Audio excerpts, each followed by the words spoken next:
So,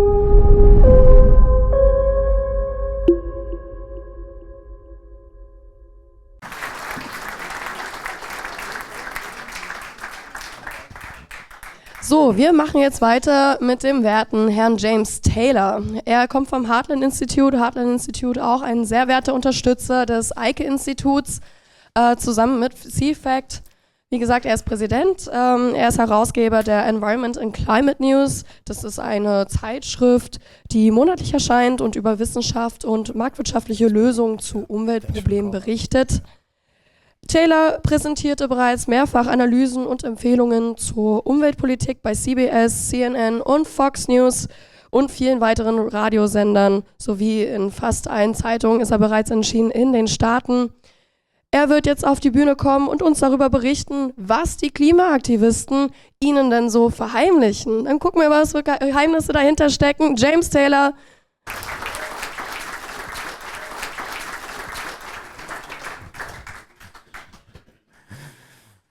Good morning. These are exciting times. Congratulations here on the results of your EU Parliament elections.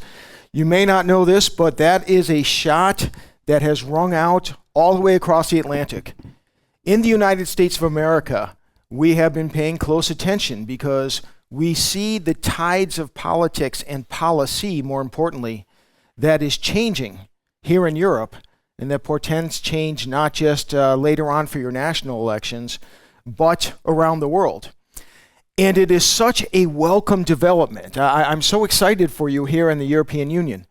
I remember going back, several years ago, 5-10 years ago, and talking with people, many of the people in this room, about fighting back against the alarmist climate narrative and the horrible energy policies and policies even beyond energy, but regarding our personal freedom, the horrible policies that were being imposed in the name of fighting climate change. And people would say, James, there's not much we can do. You don't understand. Europe is different than America. In America, the Heartland Institute, CFACT, CEI, other organizations are fighting back and getting some attention for this. But here in Europe, there's nothing really we can do. People's minds have already been brainwashed. We can't get any traction. And I would tell people, don't give up, because whether we're talking America or Europe or really anywhere else in the world, people are intelligent. People are discerning. And it may be that here in Europe, for quite some time, you've had the bureaucracy and the media that tell you everyone in the world, all the scientists agree that we're facing a climate crisis, but it's not true. And if it's not true, the truth will get out. And I started seeing some change just recently in the past year or two before these elections that were just announced, the results that were just announced. Last spring, I was invited to Warsaw.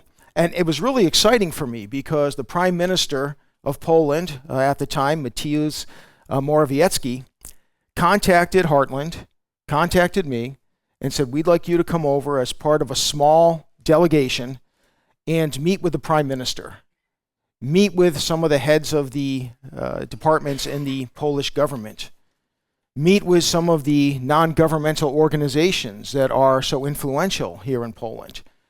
Share with us what you've learned on energy, environment, climate, and other topics. And let's talk about ways that we can fight back against what's being imposed upon us by the European Union. And Prime Minister Morawiecki gave our small group, I believe it was an hour and a half, and we were told, wow, that's amazing. Normally you get 20 minutes with the Prime Minister and that's it. But he wanted to know what are the best strategies to fight back against the European Union Parliament about the provisions that are forcing coal mining, coal production to a halt in Poland. What are we going to do? And his attitude was somewhat defeatist at the beginning of the meeting, but afterwards he was fired up. And meeting with some of the people in the Polish government, they were fired up. And in the time since, here in Austria, you have two members of the European Parliament that have reached out to us at Heartland that have been working with us. Harold Wilimski. By the way, I saw two of his posters, billboards on the drive over here from the hotel. Like, yeah, that's my friend Harold. Outstanding. You've got a great one there. Yes, please. And Roman Heider.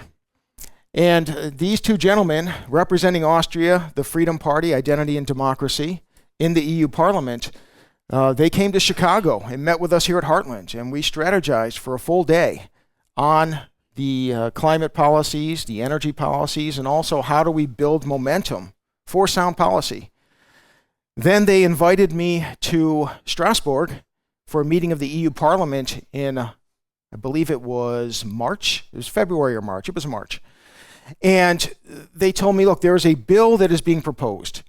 This would require all of Europe to get to net zero carbon dioxide emissions by 2050. And they said, look, they already have the votes. That's the disappointing thing. But we're making progress. I mean, our voices are getting heard. We want you to come here, James. And at the very least, we want you to speak to the Parliament. We want you to tell them what you've learned in America, what you've learned with the Heartland Institute, with CFACT, with CEI, and other organizations.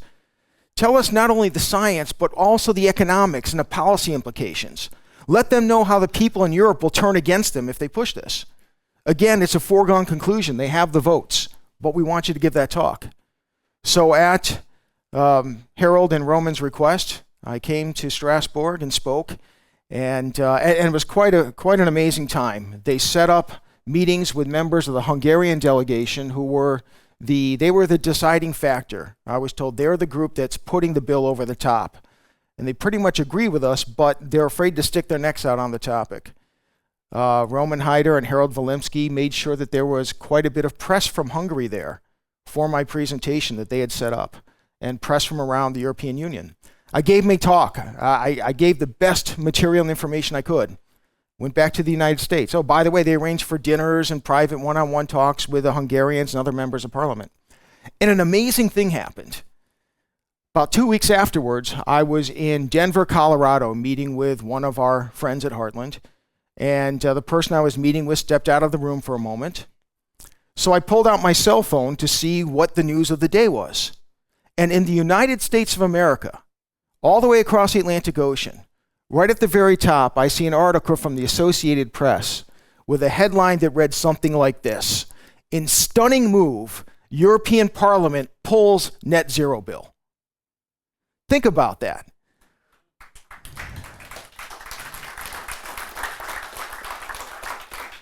This was a done deal.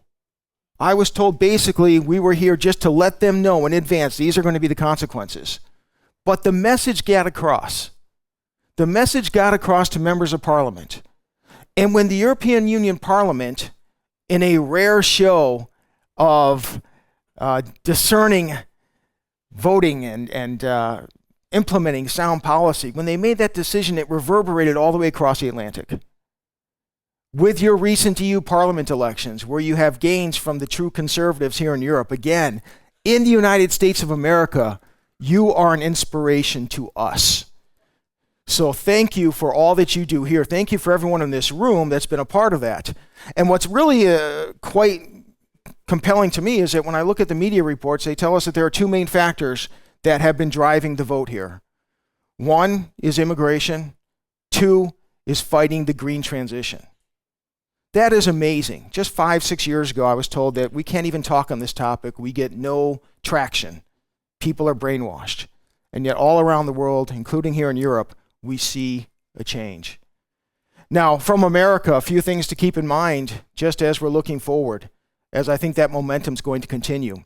I get this question all the time from my European friends. Who's going to win in November? You heard it here. Donald Trump is coming back. Donald Trump is going to win. And I remember coming here in 2017, 2018, and people saying, well, and conservatives, and saying that, well, yeah, but I don't like Donald Trump. Yeah, Donald Trump scares me. It's funny, for the European Parliament elections that just occurred, all that you would hear in the United States media was that, here in Austria, Identity and Democracy, Freedom Party, these are fascists. These are the far right. These are modern day Nazis. And I would even hear friends and allies very high up in the conservative movement saying, James, I'm glad that Heartland is having this cooperation in Europe with EIKE, with members of parliament, with the European Conservative based right here in Vienna. But you have to be careful.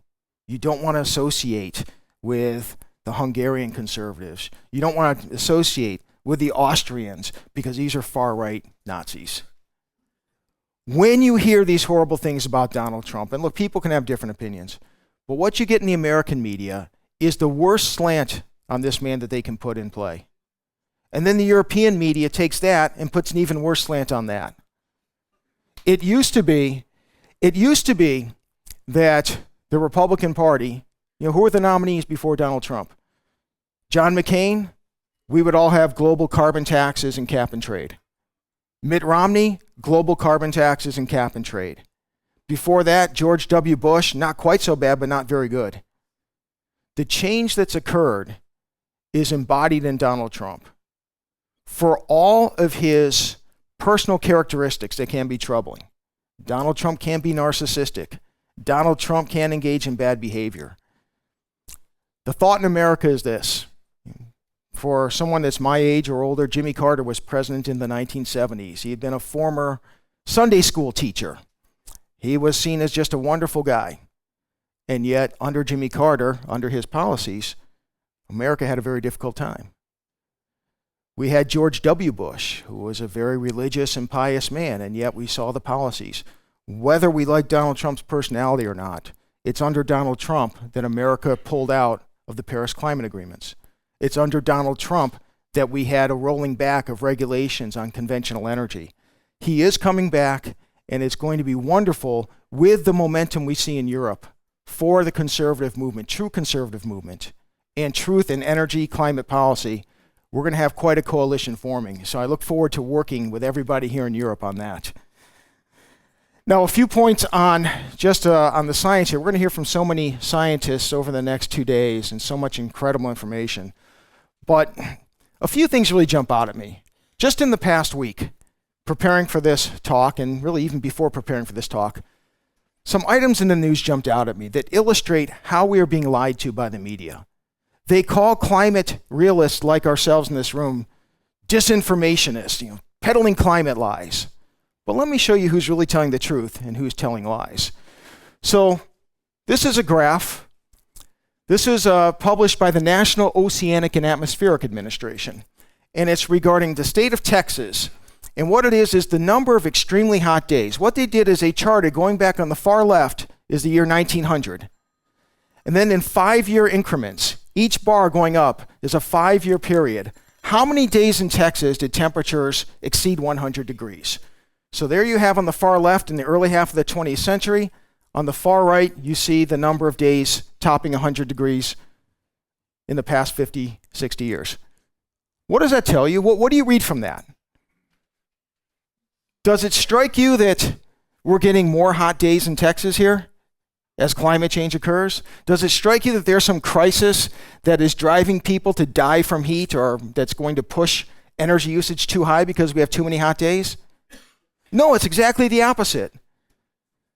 9 of the past 10 5-year periods, tracked by NOAA, we have below average number of very hot days. That's the truth. That's the fact. That's from the United States National Oceanic and Atmospheric Administration. This chart is cut and pasted from their own website. Now here's the media. And worse yet, our government officials, our bureaucrats. This is an article from Texas A&M University. Texans should prepare for hotter temperatures, greater risk of fire and flooding. The subtitle, a new Texas A&M climate report shows a dramatic rise in 100-degree days. It goes on for other points. A dramatic rise, they say. How do you get that? How do you get that from this chart? But because you have a bureaucrat at a state university that's funded by your tax dollars, whose job probably wouldn't exist without the perpetuation of a climate crisis, this data means nothing to the media. But this report from the bureaucrat means everything. Remember, check the facts. And the media is not always going to tell you the truth. Okay, here's some more data. What does this mean to you? This is coffee production globally. On the left, you have coffee production in the year 2001, And then you have annual coffee production globally and through 2022. This data is provided by the website Statista. What does that tell you? Is coffee production declining? Is it getting decimated by a climate crisis? No, it's exactly the opposite. You see new records set virtually every year. You see a trend that is inexorably going up. Now here's what the media tell us. This is the Wall Street Journal, published just this week. Here's the headline. Climate change is coming for the finer things in life. Wine, olive oil, coffee, cocoa. It does feel a little apocalyptic. The article goes on. Here's a part of the article. Traders are hoarding coffee after a severe drought in Vietnam, the world's second largest producer, pushing prices of the Robusta variety to a 45-year high. The more coveted Arabica beans have also recently become costlier. What they do is they say, okay, the cost of the price of coffee is up, therefore it's climate change. But we know it's not the case. We know it's exactly the opposite. Coffee production is doing phenomenally well as we have more carbon dioxide in the atmosphere, as we have modestly more warming, as we have more precipitation. The reason why prices are going up is because Joe Biden and just about every other country in the world responded to COVID by shutting down businesses, borrowing money, printing money, and having inflation across the board. Climate change is a scapegoat for failed policies from loser politicians. Don't let these media articles tell you different. If you don't look at the facts, if you're not connected with CFACT and CEI and the Heartland Institute, you're going to believe this rubbish, which has nothing to do with climate change. All right, here's another one. What does this study say? Here's the headline. Early aerial expedition photos reveal 85 years of glacier growth and stability in East Antarctica. This is a peer-reviewed study, Nature Communications. And here we have the findings. I'll jump down to the bottom where we get to the heart of the matter. In all regions, the long-term changes in thickness correspond with trends in snowfall since 1940. Our results demonstrate that the stability and growth in ice elevations observed in terrestrial basins over the past few decades are part of a trend spanning at least a century and highlight the importance of understanding long-term changes and interpreting current dynamics. A team of scientists, they discovered photographs, extensive photographs taken over Antarctica in the 1930s. Back then, a team of scientists flew throughout much of Antarctica over the continent. They took photographs. And Antarctica is a very mountainous continent. You can see the height of the ice and snow juxtaposed against the mountains. Going back, looking at current satellite imagery and photographs, they found that, well, the snow and ice pretty much everywhere in Antarctica rises higher than was the case during the 1930s. 90 years of global warming, and what are we getting? And the reason you see right here corresponds with the trends in snowfall since 1940. With modestly warmer temperatures, still substantially below zero, the Antarctic ice sheet is not melting, you have more snowfall. You have a growth in snow and ice throughout the continent. So that's the study. And by the way, it's nothing new. Here's another study published in 2015, mass gains of the Antarctic ice sheet exceed losses. And when you look at the authors, by the way, you see at the bottom J.W. Robbins from NASA. So we have NASA scientists that documented back in 2015 the same thing. We have multiple studies showing that there is an increase in snow and ice in Antarctica. Now, this is a group called factcheck.org. This past week, they were very upset because we at the Heartland Institute pointed out what is happening in Antarctica. And so their headline, Antarctic ice loss is significant, contrary to claims. By the way, the person who called us, if I recall correctly, this Kate Yandel, was, as best as we could tell, a very young, just out of college reporter who didn't have much knowledge on the topic. That's often the case when people contact us for fact checks. We're not getting these learned scientists. We get someone that basically is told to, well, listen to what the NASA bureaucrats say. Doesn't matter that the NASA scientists themselves document an increase in snow and ice. And so here's a quote from her story. A popular video from the Heartland Institute, which has a long history of casting doubt on climate science, minimized the significance of Antarctic ice loss, and then questioned whether it's happening at all. We're not casting doubt on any science. We're presenting science. You have peer-reviewed studies published in the peer-reviewed literature that say we are seeing an increase in snow and ice. Now, at best, if you're on the other side, maybe you can find some garbage studies of your own, and then you could say, well, there are different studies. Which one do we believe? But here they're saying the Heartland Institute casting doubt on climate science. What an absolute joke we are being fed. Again, don't listen to what the media tell you. Don't listen to what government bureaucrats for NASA, NOAA, or anywhere else say. Their data contradicts what they say in public. Because NASA, NOAA gets tremendous funding that goes away the moment the notion of a climate crisis goes away. But go to the facts, go to the evidence. Now, these are just a few items that popped up just in the past week or so that I came across. This happens on all sorts of other topics. But again, the science is on the side of climate realism. And by the way, I understand that we have some press in the room, and I guess we're videotaping, so maybe this will turn out on the internet. If there's any prominent climate scientist with NASA, with NOAA, if there's somebody who holds a comparable position to myself, if there's the president of Greenpeace or World Wildlife Fund or anyone else who wants to challenge this, who wants to challenge what we present, I'm going to make you an offer right now. We have each year at the Heartland Institute, as is the case for most non-governmental organizations, we have an annual benefit dinner. This is where our biggest supporters, donors, friends of Heartland come together, and we have an evening, we put on a presentation, we have speakers, we have a nice dinner.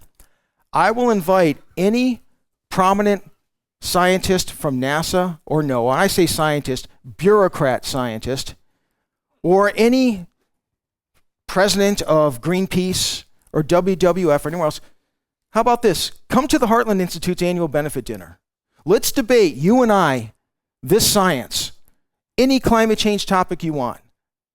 All you have to do is show up, win a debate, and all of our donors go away, and the Heartland Institute ceases to exist. That's my offer, for free. Come on and debate the science. Rather than getting these journalists, I'll keep it at that, to parrot your talking points and talk about science denialism and attacking science, come up and put your money where your mouth is, because the science is on our side.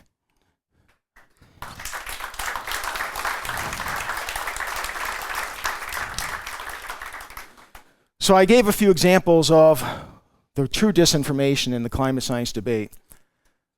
If I were to summarize the climate change issue in one slide, it's this. And if I were to make one point that I want you to remember, it's this. There cannot be a climate crisis when temperatures are unusually cold, not warm. There cannot be a climate crisis when temperatures are unusually cold. The whole premise of a climate crisis is global warming is baking the planet and causing all these harms. This chart, this is data from the Greenland Ice Core project. It was published by the European Science Foundation. And what you see is a temperature history of the Earth. I want to point out the one at the top right is most important. The top right chart, on the left of that chart is 10,000 years ago, temperatures. On the right are temperatures today. What you see is that for most of the past 10,000 years, for most of the period that human civilization has existed, temperatures have been significantly warmer than today. Do you see that little squiggly line, the squiggly line at the end that goes up? That's all of the warming of the past 150 years. That's what we're told to lose our minds about. That's what we're told is destroying humanity and the planet. Even with all that warming, we are still unusually cold. Yes, temperatures have warmed a little bit. They've warmed from the coldest period of the past 10,000 years. It's a good thing temperatures are warming.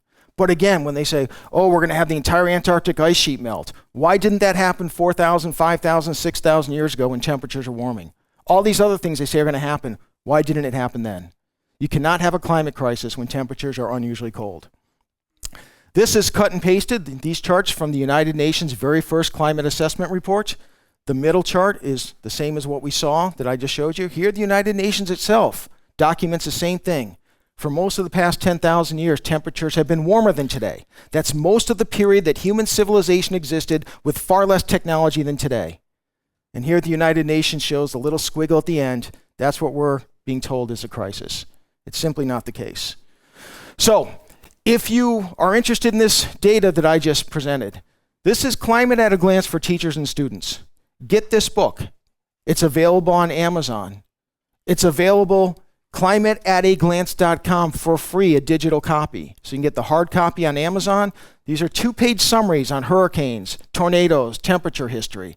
They won't make your eyes glaze over. They're easy to understand. They're illustrated with charts like I just showed.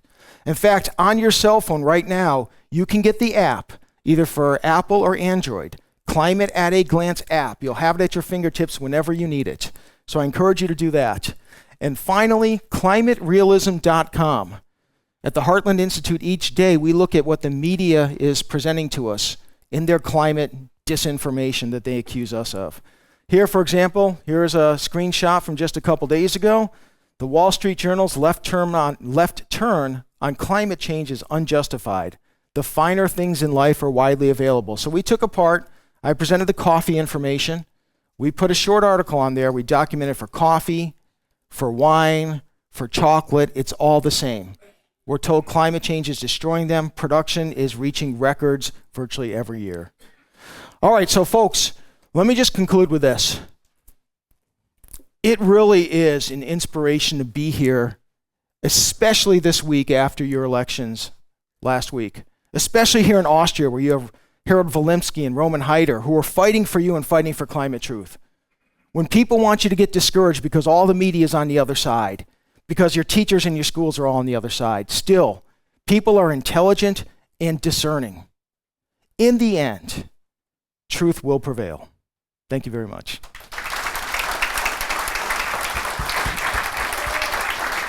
Thank you.